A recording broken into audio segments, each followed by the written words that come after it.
Thank you for joining us wherever you are. This podcast episode is brought to you by the Old Ways Actual Play team. This actual play uses the RuneQuest rules by Chaosium Incorporated. This actual play is performed by adults and in an adult setting. Strong language, mature scenes, and rune magics are on the way. As this is our Glorantha, we will remind listeners that it may vary from the one you already know and love. And now, on to the show.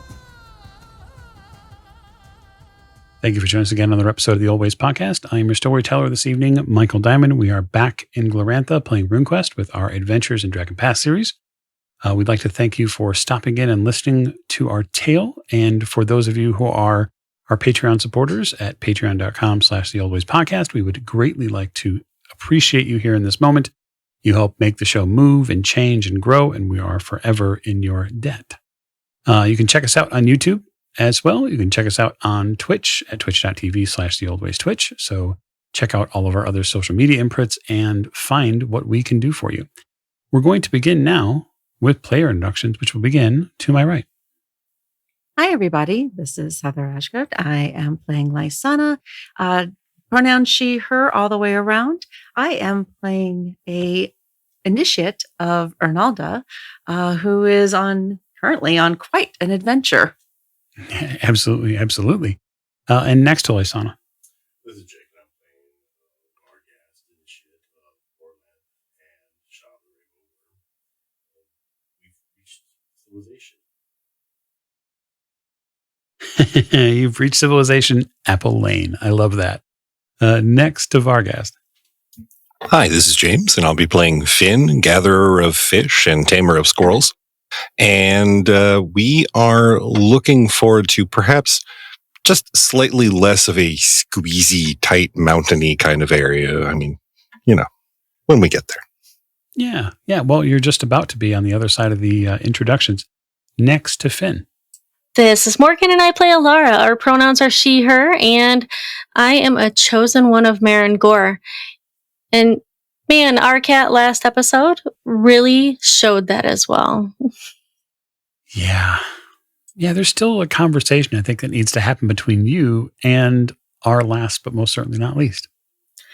Hi, this is Rena. My pronouns are they, them, and I'm playing Faisal, any and all pronouns, initiate of Humacht and Heller, and my blade has tasted blood this night.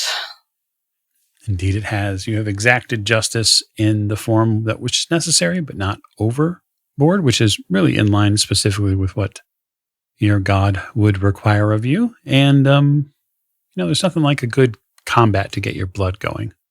And certainly you and your companions have had that opportunity. So we're going to raise the curtain tonight, and we are going to pass into the space beyond the squeeze. And so as the caravan pushes forward, and as Aster the Swift urges the caravans to get out of the squeeze as soon as possible, you soon thereafter begin to see two things.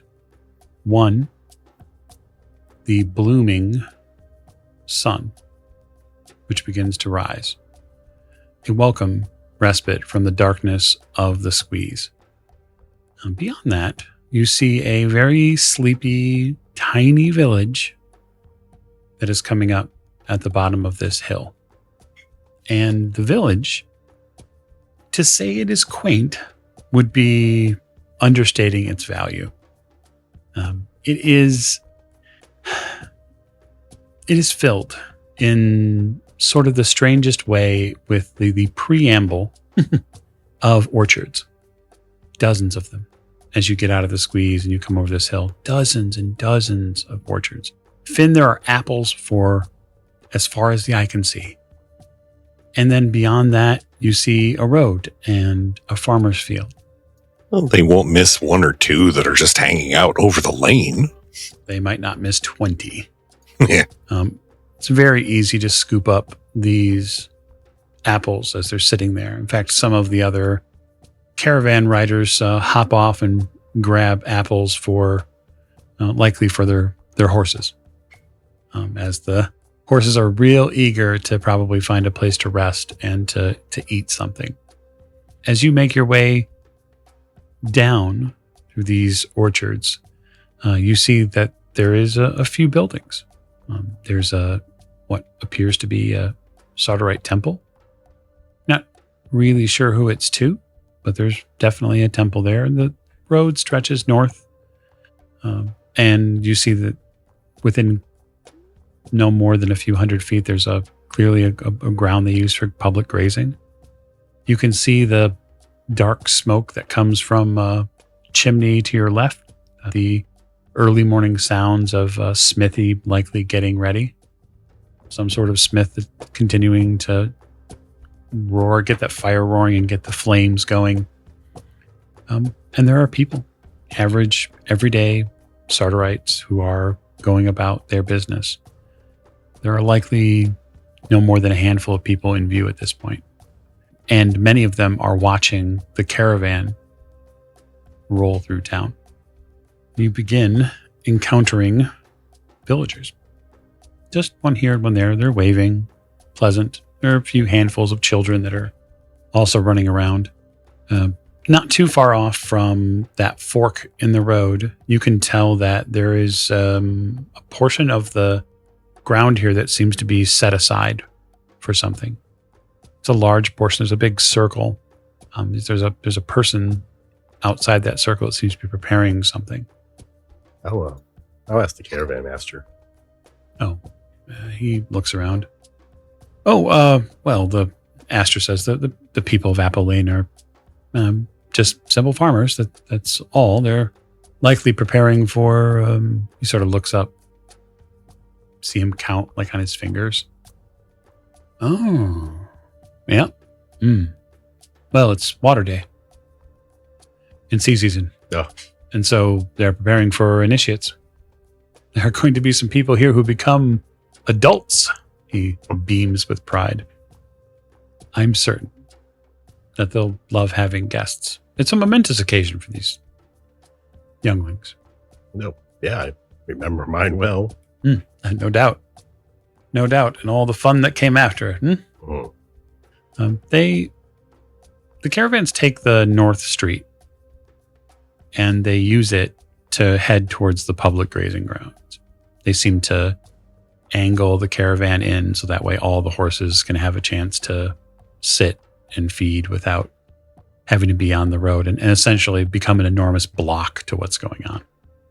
Aster suggests the group, introduce themselves to the locals here, and they may even find something of use there's a pawn shop nearby, Gringles. They may find something useful there, or perhaps they could even, if you chose to, you could perhaps even speak with the horsemaster, see if there's a extra horse or steed that you could purchase. Calm down. I literally put my hand out. I don't even look. I put my hand out. Calm down. You put your hand out and Alara is already past you. He's moving through the field already. And not to be missed, of course, Apple Lane is somewhat famous for their temple to the area. Should any of you require. He smirks. He heads back to the caravan group, leaving you to your own devices. I think I'm going to find somebody who can repair my armor, if I can. Okay, that's a good idea. Anybody else want to do something specific?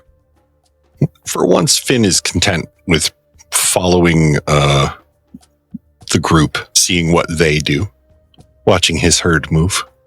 Sure.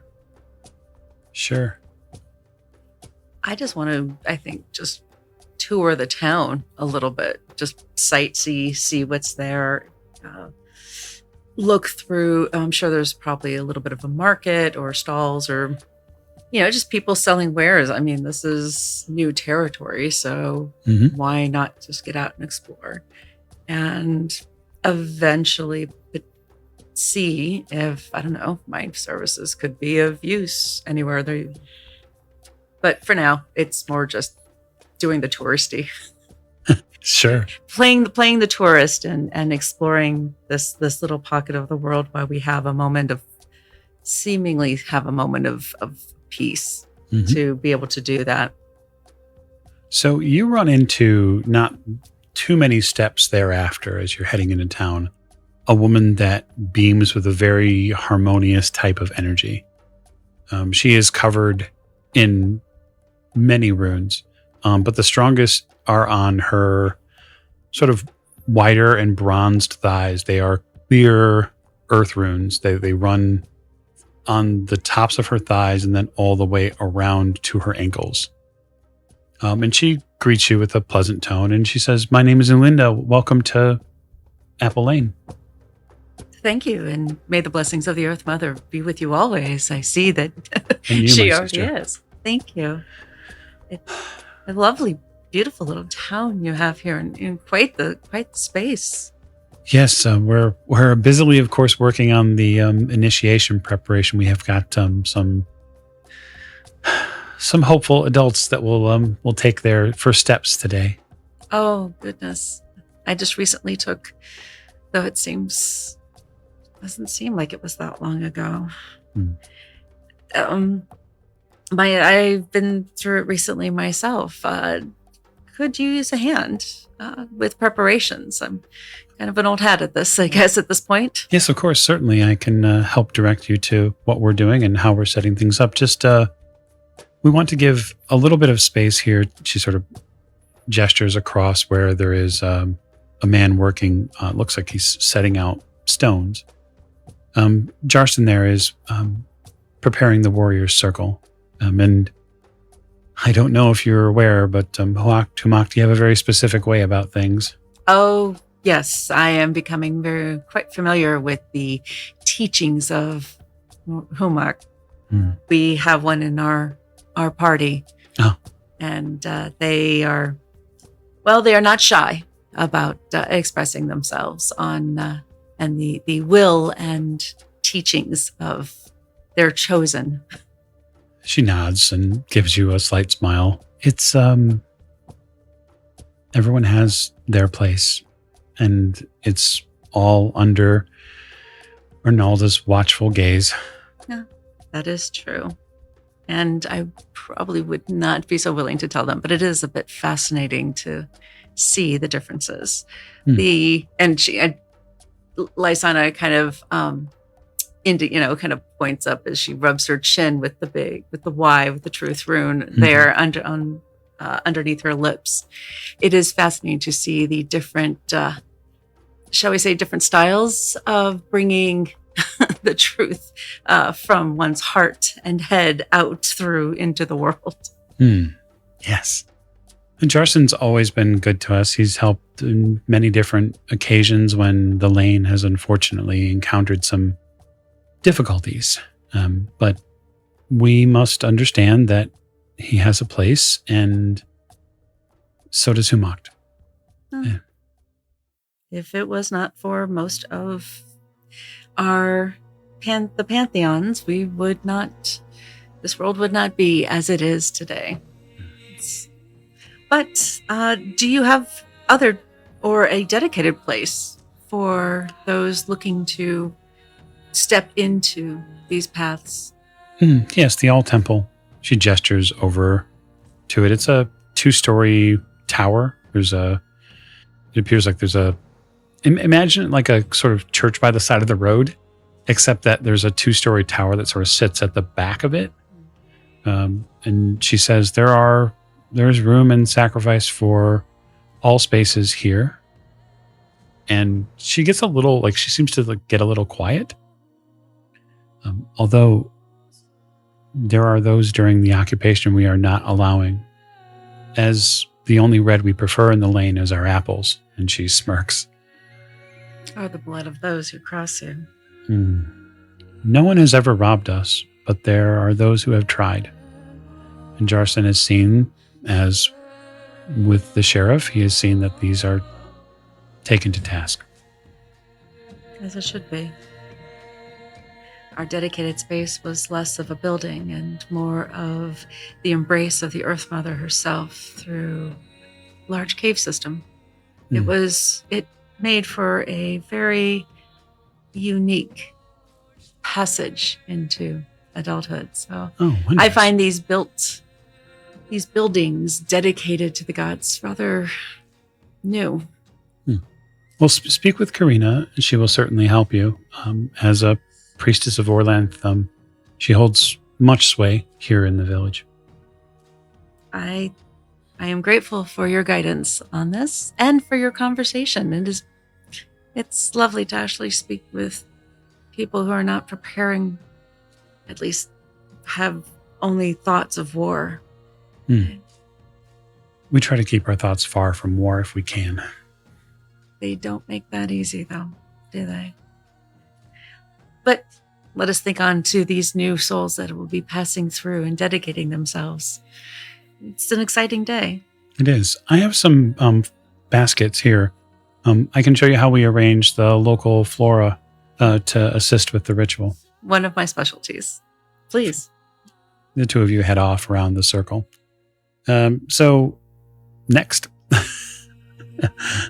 Happy to allow the flow of Apple Lane to take all of you where you'll eventually end up anyway. Seeing as Vargast is now going off to do chores and Lysana has elected to do chores, he assumes that Alara is probably going to find some chores to busy herself with, but he realizes that if there's apples here, this many apples, and pretty delicious so far, there's got to be Applejack and or brandy somewhere around here. And, well, his Tango radar is going off. He's going to go find himself a snifter. Yeah, so your path seemingly unplanned, but yet ends in front of the Tin Inn, which is a 2-story inn, some outbuildings, a wall, and like a small courtyard.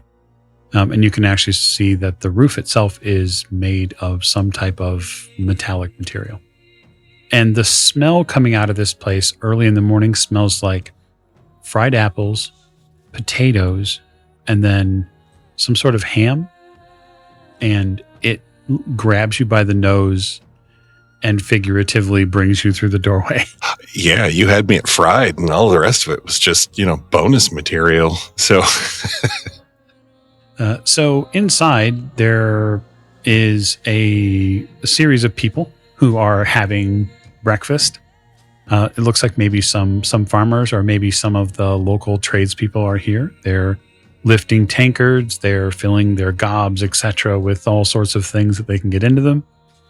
There is a man behind the bar who is rail thin and fast.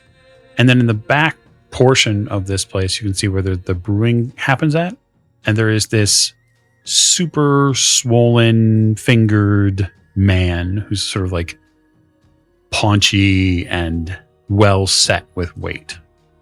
And if you didn't know any better, that guy probably is the brewer of whatever they drink around here. He taste tests every batch, Certainly, but that would explain the particular shade of his nose, which I find wonderfully jolly. Finn greets people, warmly on the way through, nice smiles, a wave occasionally, and makes his way up to the bar. He's going to have a sample of something apple and something to eat. So you meet a couple of different people. You meet a guy at the bar named Postal. He lauds you with tales of his carpentry and shows you actually some fine whittling that he's done. In a larger city, he might be able to simply make trade based on his whittling. It's quite wood. He's done flutes and he's done wooden staves as decorative items. You also meet Minerva. So you meet this younger woman who tends the garden outside, like the herbs, and also assists inside with the inn's clientele. Well, I ply them with as many stories as Finn can come up with while he's not shoveling fried food of some sort into his mouth and washing it down with delicious apple ale. Yeah, it's you could probably spend like a good couple of days here. You figure it'd be an invigorating way. This is a perfect respite from the road and all that nonsense that went on. Absolutely. I mean, do you know how much trail dust we have to wash off of the insides of us right now? Grit and you said his name was Postal? Yeah, the whittler. Yep. I while feeding and drinking and buying him a couple of drinks as well, I introduce him to a recently procured small friend of mine made mostly of wood. And I asked him if there was a way that he could make my little friend look more, how do I put this? Dopey and red, if you understand what I'm saying. He wiping apple chunks and potatoes off of his face. He immediately gets just sort of this broad smile on his face and says, "Oh, you want me to lunarize him for you?" That would be fantastic. It would draw a crowd, don't you think? And make a statement at the same time, I feel. Let me grab my paints. I'll be right back. Oh, fantastic. There'll be a drink waiting for you. Minerva, if you don't mind. You're certainly. She sets over and she says, "Now, Postal, remember, you're helping out at the stables later." He sort of like waves her off. Sure. We will set you in the bar. So, Alara, are you actually going to the stables first? I am, actually. Because you said the Horsemaster. Do they sell wagons at the Horsemaster as well? You'd have to check. All right. Or like a cart, I don't need a big old wagon, but it might be nice instead of walking everywhere if we could have a horse drive us somewhere. It would. It would indeed. So this horse stable and the associated grounds looks like it's actually quite large by comparison. You didn't expect it to be this expansive. It's probably big enough to hold 60 or 70 horses. And it's got a few mules and some donkeys as well here. You see a variety of horses that are here either grazing or preparing to go out for the day. You see a few handful of stable hands that are working the space, and then an older man and then a older woman who wait nearby or give orders. They notice you as you approach and wave. Oh, good day.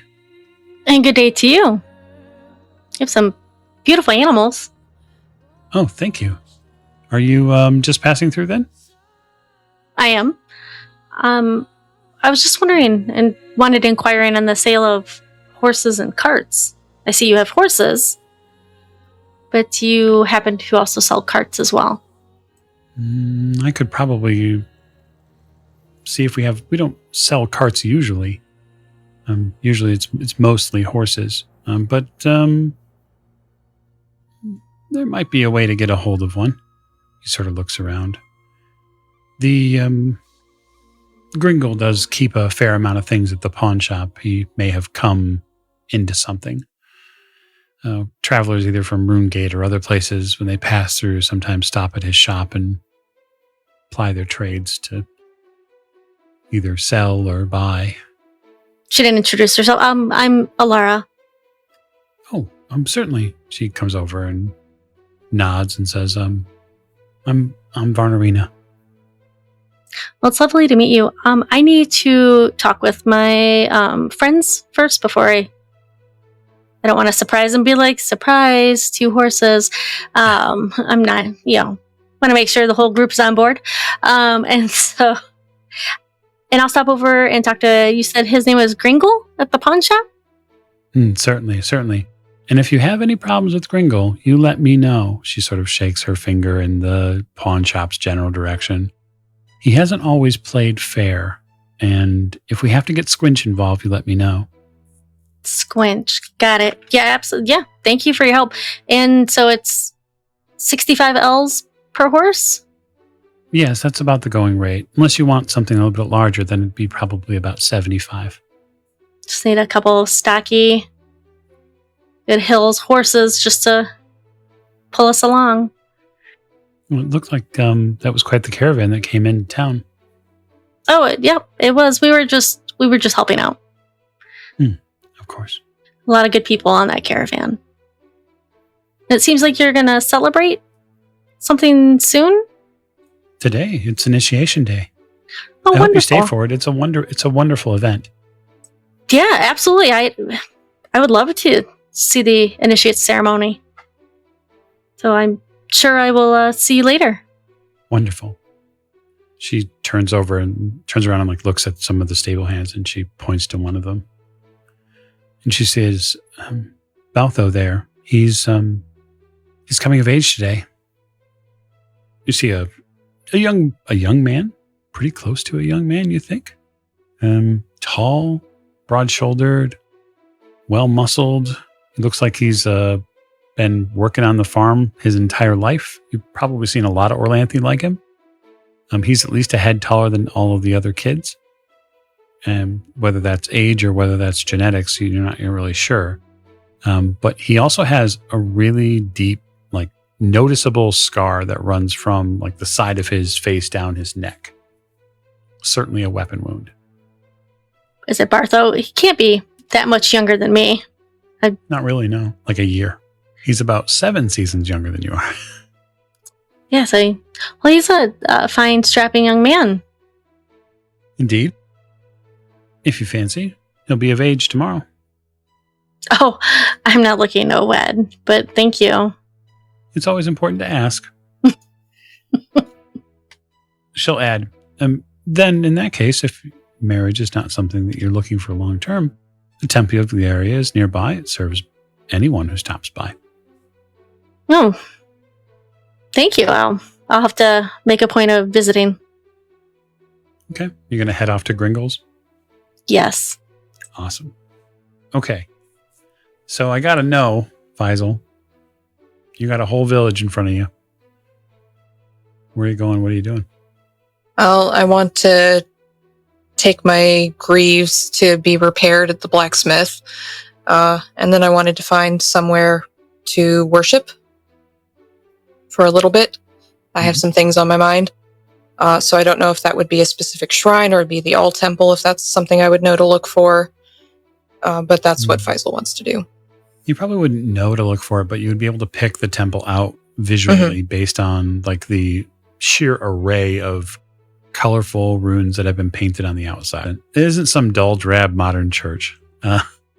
What this is a beacon of glory and honor to the runes and the life that they give.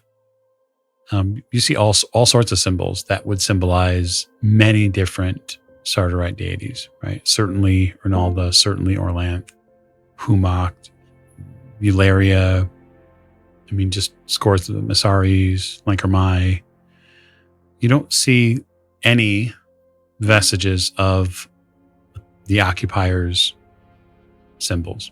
No specific moon symbols or red tinged fabrics. Good. Don't want any of that anyway. So I'll head in that direction then. Okay. Arriving at the smithy is, it's a single-story building. There are double doors. They're wide open. They face the road. The doors are wide open, as you can imagine. There is work already being done at them. It is warm.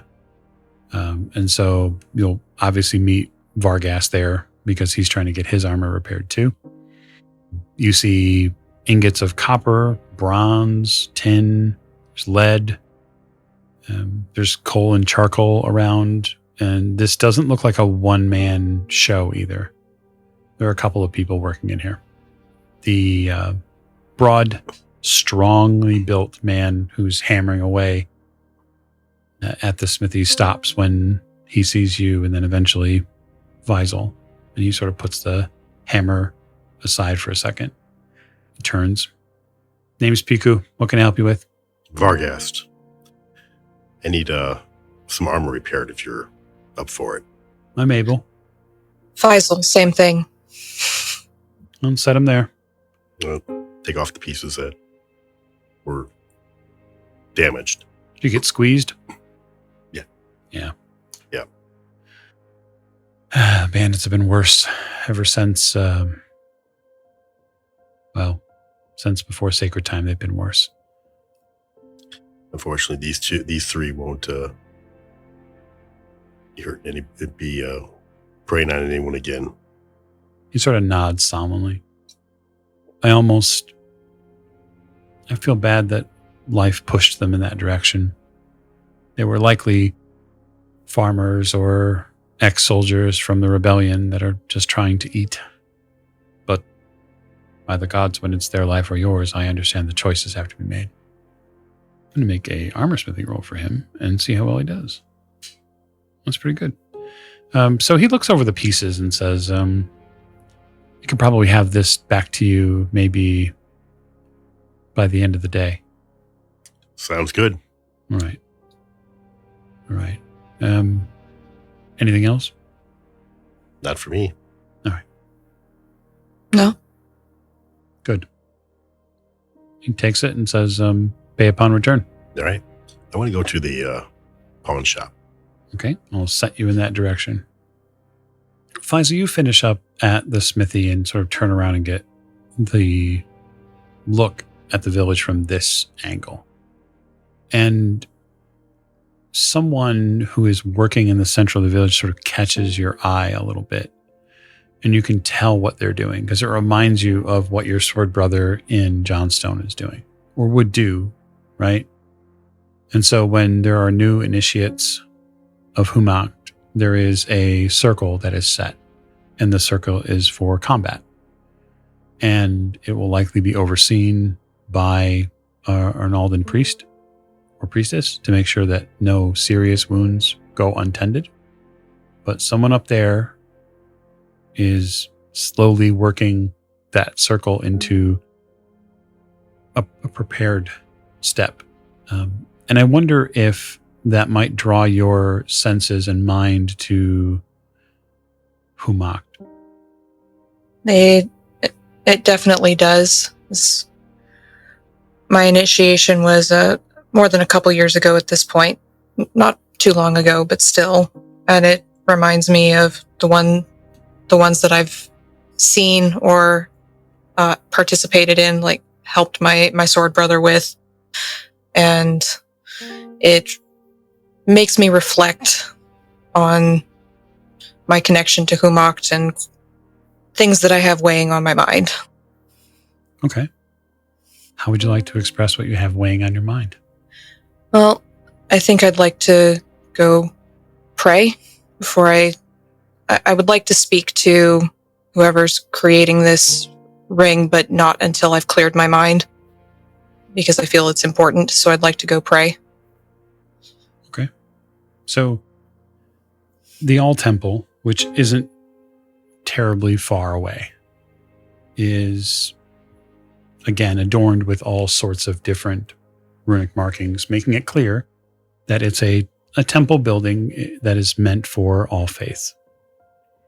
These are not necessarily rare, especially when it comes to a small village, in the sense that there's only so much material for being able to maintain those spaces. It also probably means that, given the number of servitors, that everyone has probably a small space inside that's dedicated to that god or goddess or deity. I'll go in and find the space dedicated to Humacht. Mm-hmm. Yep.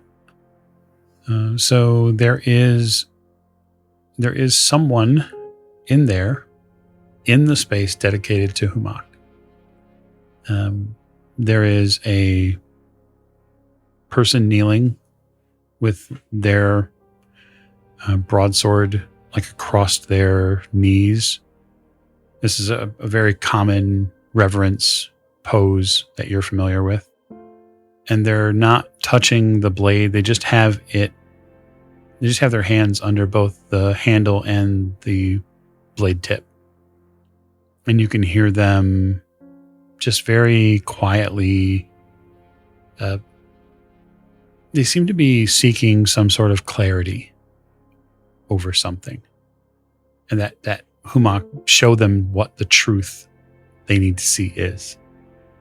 And when they stand, which they do shortly thereafter, you realize that they're missing one of their hands. They turn and seem surprised to see someone standing here. Nod my head respectfully to them. They sheath their broadsword. They nod back to you. I wasn't eavesdropping, I promise. He looks at you with sort of a knowing gaze and says, I would never expect you to. I'm Faisal. I'm Navarik. Honored to make your acquaintance. And yours. I am an initiate, hoping to understand more. That is the truth for many of us, I think. We have a good priest here in Jarston. Mm-hmm. I'm hoping to speak to him at some point. He's preparing the initiate circle now. He will oversee the combat ritual. I hope to be honored enough to observe. I will leave you to your time. Nod to him. He walks out, slowly, respectfully. Mm-hmm. And another figure from deeper in the temple comes forward. This is a woman dressed in a very long and flowing blue robe, lots of yellow accents. And she clearly has various versions and styles of the air rune on her face and clothing. And she says, Orland be with you. Orlands be with you, and may Humacht guide you. If you should need anything while you are here, even as a guest, please ask. Thank you. I appreciate it. She turns right back around and walks back deeper further in the temple to give you your piece. So I will kneel and in a similar pose to previous supplicant, I will rest my sword across my knees and keep my hand under the handle but not touch the blade. And I would like to use my truth rune, be inspired by my truth rune, because I am seeking the truth. I love that. So go ahead and give me your truth rune roll. It's a 6 under 80. That's an exceptional roll. A 6 under an 80 is a special. So if you're going to roll that next roll, you'll be plus 30. Plus 30. Okay. So I meditate for a moment on the truth rune and the truth that I'm seeking from Humacht in this moment. And I close my eyes and I take a deep breath and I say quietly, Lord of the Blade, Master of Death, I come before you with a heavy heart. I seek true understanding of whether I have acted with honor and if what I have done is the right thing. I have saved a life that I believed at the time was in need of saving, that it was the right thing, the honorable thing to do. But as I think on it and reflect on it, I do not know if I truly saved that life in honor or if it was a life that should not have been saved, that was saved in exchange for the one that was taken that should not have been taken. And I seek your guidance to know whether I must atone for something I have done in error or whether you were guiding my steps and I interpreted correctly. Please give me guidance. Yeah, so I tend to think being inspired and getting such a direct connection with the rune gives you a fairly easy dowsing of the situation. Clarity comes. But as it comes, I'm going to spend a hand of fate against you. Ooh. You get the clear vision that you moved incorrectly. That the life you saved will in fact lead to more lives lost. And that is a burden you now bear. And so, to atone, you must find a way to match the counting, to even out the lives that will be lost. Because that is fair, and that is just. And unfortunately for your soul, the weight of the lives which are lost are in the thousands. I bow my head, sort of crushed by the weight of it and the weight of the understanding. And I just whisper, I thank you for revealing the truth. I will atone with every drop of blood in my body. So, I'm going to move camera, and I'm going to go to Gringles, because that sounds fun.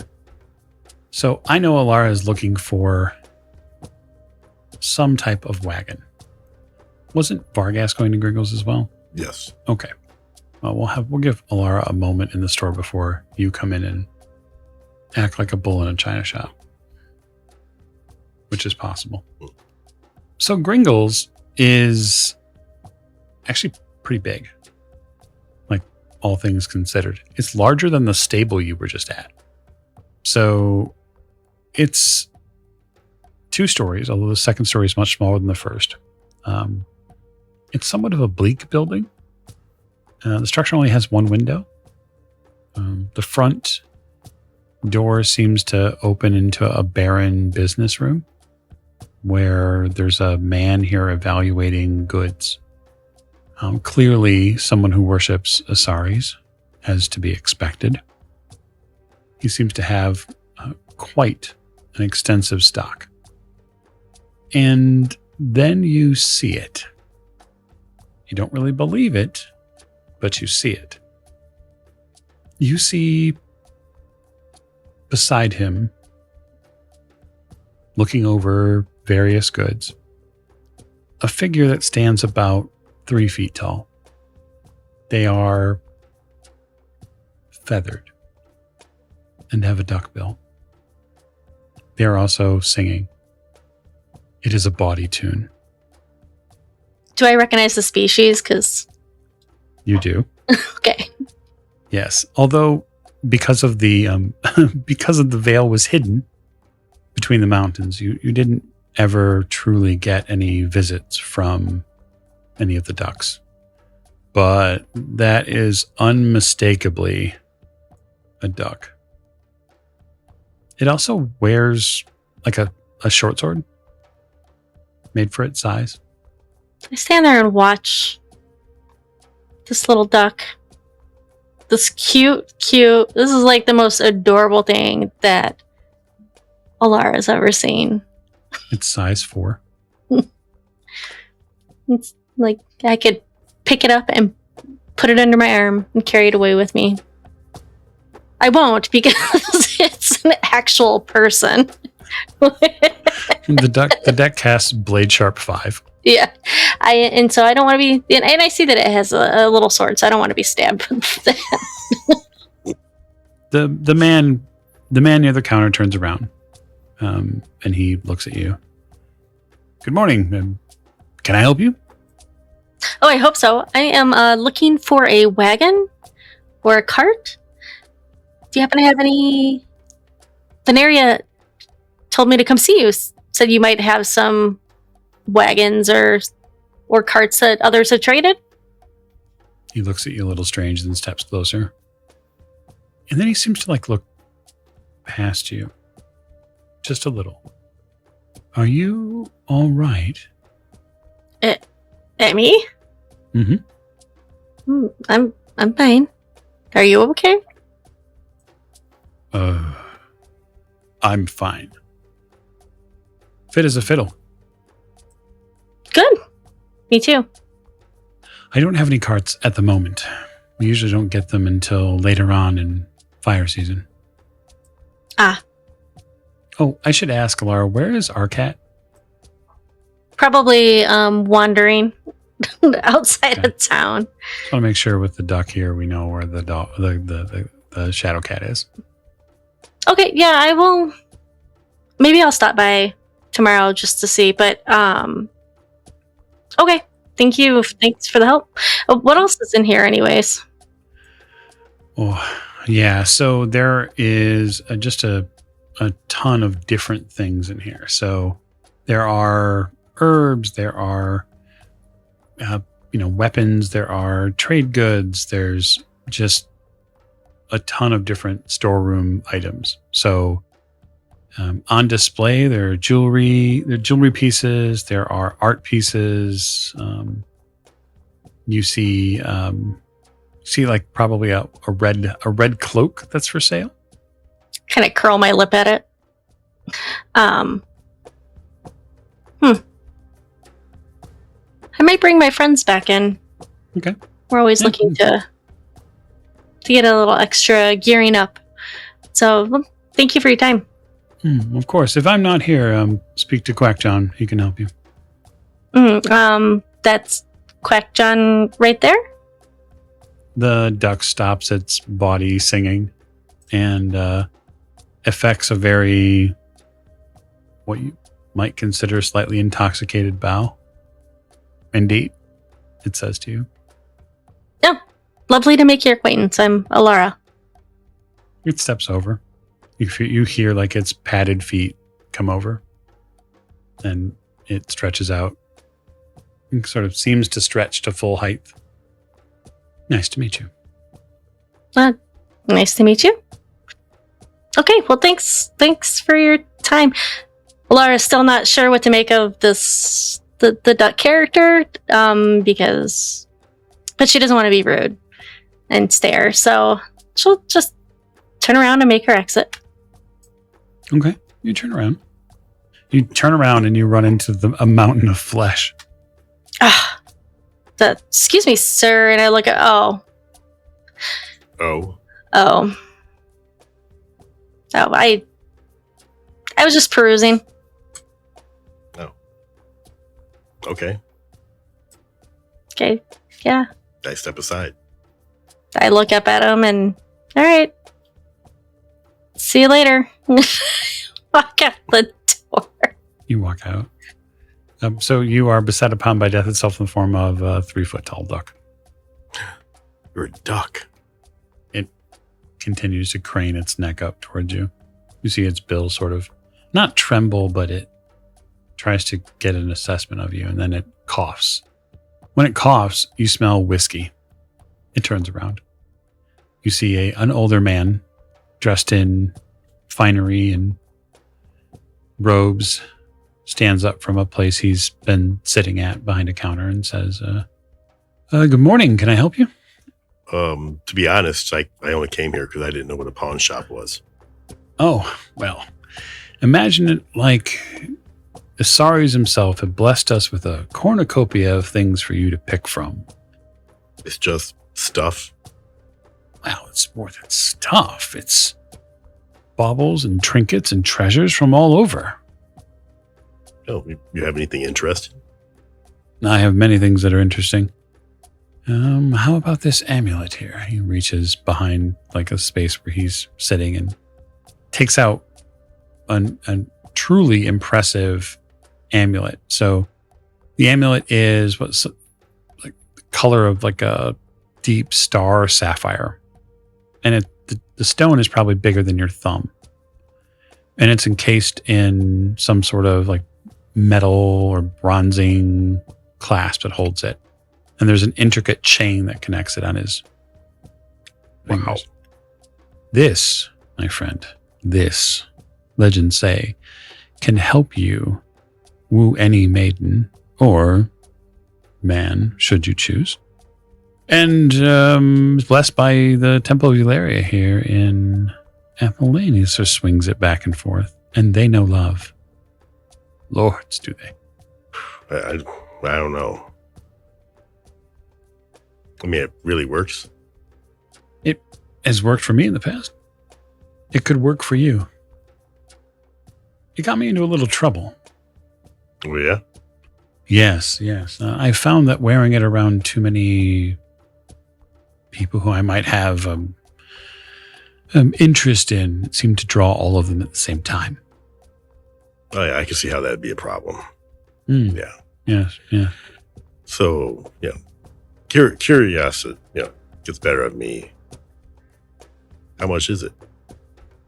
Oh, this they go for maybe 100 L's. 100 L's. Well worth the price. Yeah. Well, I mean, not that I need it. Oh no. Right. Perish the thought. I'm just curious. But there are many things you could potentially choose from. Certainly a collection of weapons from along the way, those that Blacksmith hasn't tried to find a way to relieve me of. Yeah. Where are they located over here? Yeah, he points them out. I go check out the weapons. Yeah. Yeah, I mean, as far as like the actual smithing work, they seem to be functionally in well-worked order. You see that there are probably a couple pieces that are stylized, like maybe they come from non-Sardarite spaces. Maybe they are, I think plunder's the wrong word, but perhaps they were, taken from people who no longer need them. Gregor goes on to explain that people come through town and they use this as a trading post, and he collects what they can. And him and Quackjohn just make a business of it. And that's the best thing that keeps the local economy going. Right. Well, it's been very enlightening. You see a heavy crossbow. You're not the crossbow sort of person, probably, but that thing looks deadly. How much for the crossbow? Make me an offer. 10 L's. Well, we need a sale today, I suppose. Quarrels to go with it. Certainly. I'll for 12, I'll give you a bolt holder and say 8 bolts. All right. He begins putting some things together, and you can see like his mood improves. He's humming a tune. You begin to hear tale of what you can only imagine is an orgiastic rite performed by many ducks. You've never heard a tale like this before. It's moving in sort of a strange way. And it's not only the tale that is stunning, it is the level at which Quackjohn sings it, and sings it badly, which reminds you of Finn. And that makes you wonder where Finn is. Would you collect the head crossbow? Okay.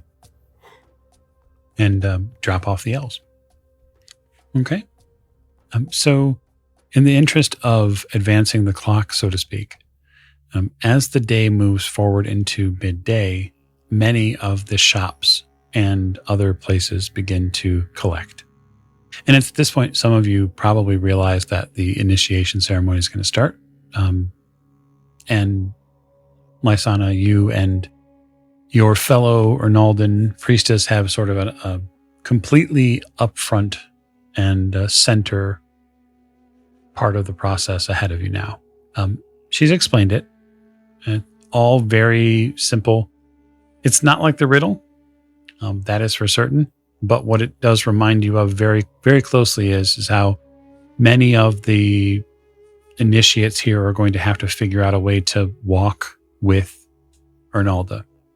Those of them, of course, that are choosing that pathway. And as far as those who are doing it, there are only about 3. The rest of the initiates are all initiating into their chosen sort of their chosen deity of Orlanth. Orlanth seems very strong here. But it looks like that combat test is going to be given by the priest of Humacht, with the head priest of Orlanth sort of working as an overseer, which kind of sort of makes sense. But the 3 that you get in front of you, the 3 women you get in front of you are straight out of central casting. So they're all, Sardarite women who are ready to do their absolute best for Ernalda. You see a concoction of both desire to do really good but then like the behind the eyes concern about making sure their families are pleased with what they do and like not wanting to mess things up. You see all of these emotions and they're echoed back at you from your past life now. You've been this person. And while they might not be standing on the cold stone outside the riddle, they are standing on the precipice of adulthood. And so Arnalda's presence comes to you, and you can feel that what these new adults really need are calm and comfort. So as they are preparing, and I'm sure I hear feeling the energy and hearing the nervousness, the tension, the emotion in their voices as they chat, I will walk over to them calmly, but with purpose. And I don't want to get right up in their face, but close by. You will all do fine.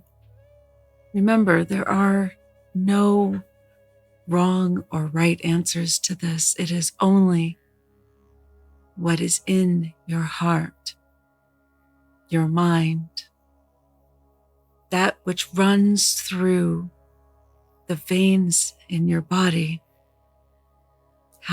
what speaks to you, where your blood heats and cools. You make the choice in the moment that feels right, that you feel drawn to.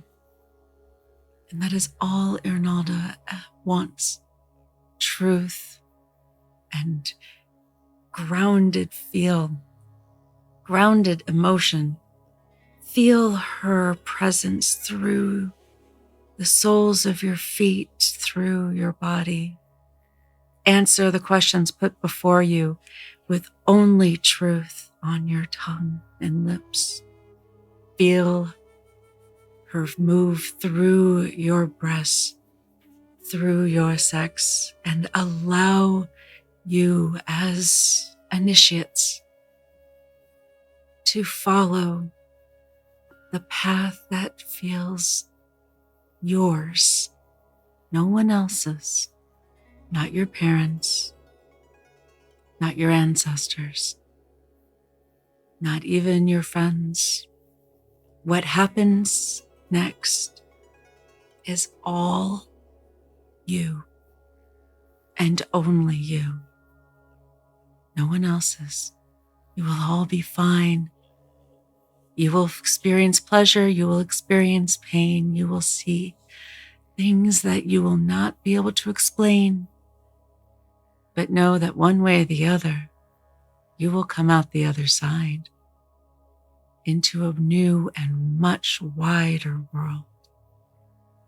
You get the impression from the initiates here, or the hopefuls anyway, that your words have some meaning to them. I wonder if you would be interested in either making a worship roll, and whether you want to augment that by perhaps being inspired by your earth rune. I would actually like lots of things. Let's bring full on earth rune, and even bring in a bit of truth to that, so that they know this is truly coming from a place of knowledge, experience, and positive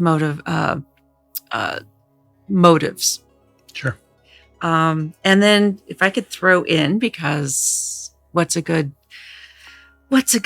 Sunday of all of this without a few extra sprinkles? Devotion to Arnalda, loyalty to the temple. Yeah. So you functionally speaking, as far as RuneQuest is concerned, you're going to get one roll. So yep. If you call upon a rune, it could be truth or it could be earth. You got to just pick a lane. And then if you want to make a passion roll with that, then certainly. Okay. So we will utilize, I think, the earth rune. Because I'm thinking my power, my rune affinities, my truth, because it's they would understand Arnaldan devotee to Arnaldan devotee. I think it's more that do they believe me? This stranger, someone they've never seen, who's not part of the village, just coming up and talking to them. So I want the sincerity. I want them to know, like, in in their core, that what I'm saying is true. I want them to believe. I want them to go Polar Express on this. Okay, so then roll your truth rune for your inspiration. Call upon truth. That is a 4 under 75. Okay. Popping rolls today, although it didn't work out for everybody. I am as sincere as Linus and looking for the great pumpkin. Okay, so that's a critical on your inspiration roll. So you're going to add 50%, which is as high as it gets. You'll add 50 to whatever you're going to roll. So it could be your passion. It could be worship. Let's do a passion, because let's do a devotion to Arnalda, because this is really what I'm trying to express to them is trying to bring from a position of, again, knowledge, someone who has been there, done that, not necessarily parent to child, but someone devoted and connected to this where they are going to.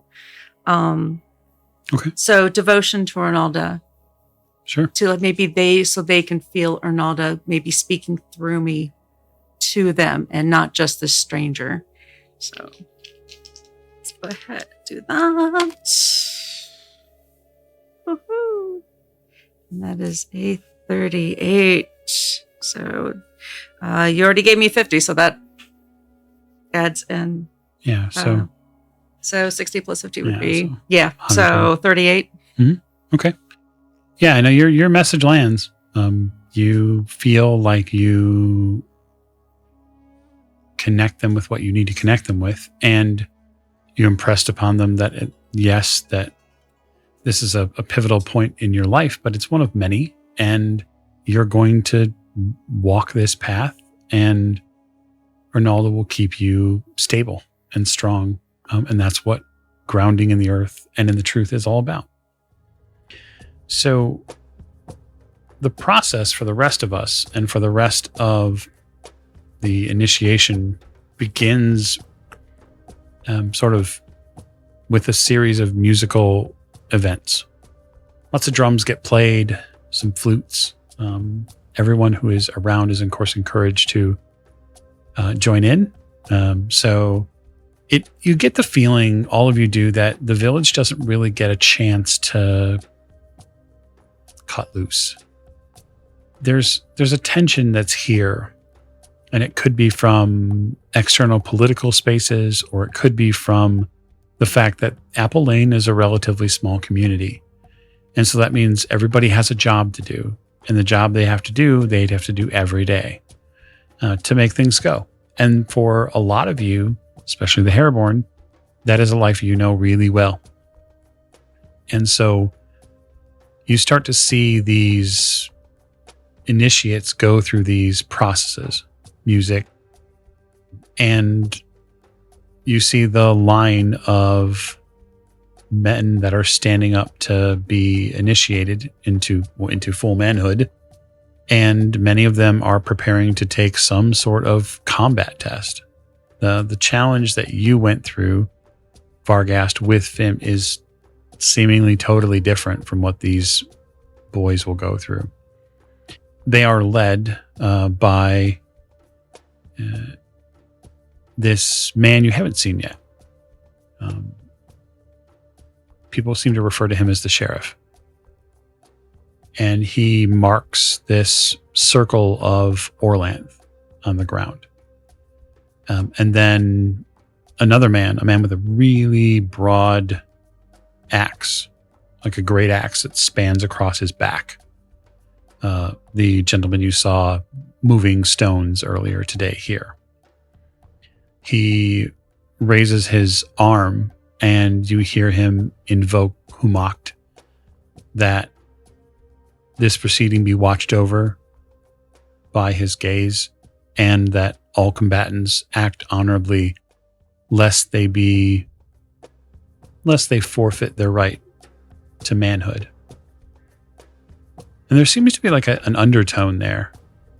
It's an invocation, but it's also a promise that if people fight dirty, that the Humakti might not let the challenge continue for them. They might have to wait to become adults. And with that, Karina stands and says, Karina is this lovely woman, slightly, probably middle-aged. She's got long blonde hair that some of it has gone a little silver. She wears a long blue robe that's marked with many symbols, many air symbols. And she says, I would ask all of you to respect hospitality. Do not burden your hosts with abuse or blood on their hearth. Eat your bread quietly. Be glad that a stranger should be so generous as to give. Do not judge too quickly, and keep a dear mind with strangers. Even the ugliest dark troll could learn to be a true friend. Do not waste yourself in too many pursuits. One warrior skilled at the sword and spear can best 20 fighters who are poor with many weapons. Beware of ghosts and spirits. The dead and the immortal despise us. Let them be. And then you hear this man at her side who set up the invocation for Humakt says, Nay, free them, he sort of shouts. Free them from this cursed existence. She sort of smirks at him. Remember your tribe and your clan. Always. There are none stronger than the foes that you could fight amongst your own. Find a deity to aid you. No one is safe in this life without help. A wise man friendly into power fears not even ghosts. And you start hearing weapons clash as these 7 or 8 boys begin this grand melee. And it is everyone on everyone. And it's sort of exciting. The kids fumble around an awful lot. And so for those of you who are real good with bladed weapons, you see a whole lot of mistakes. And some of these mistakes end in bloodshed. And all the while, Karina is watching, as are other members of the Arnaldan initiates who are here. They're prepared in case anything goes a little too far. And so far, it doesn't. But there's these beautiful sounds that ring out between blows which are, well struck and, those who maybe not do so well. But everyone fights with honor. And you see the people of Apple Lane come together and they begin making the circle a little tighter. And there's this general feeling of home, of harmony. There are women here who are passing spring wine mead, who are toasting both victors and losers. After much fighting, when the boys are spent, they, one by one, are welcomed into the bosom of the priest of Ronaldo who is here. She greets them. She loves them dearly. And they pass from her to the priestess of Orlanth who is here, who mark them with blood and the air rune. And there is a joyous and festive day ahead. And so those are the tones of the session that I'll leave this episode with. Apple Lane is a light with new hope and new adults in this life. And maybe some of you get a slight look at yourself or what you once were. And so thank you and good night.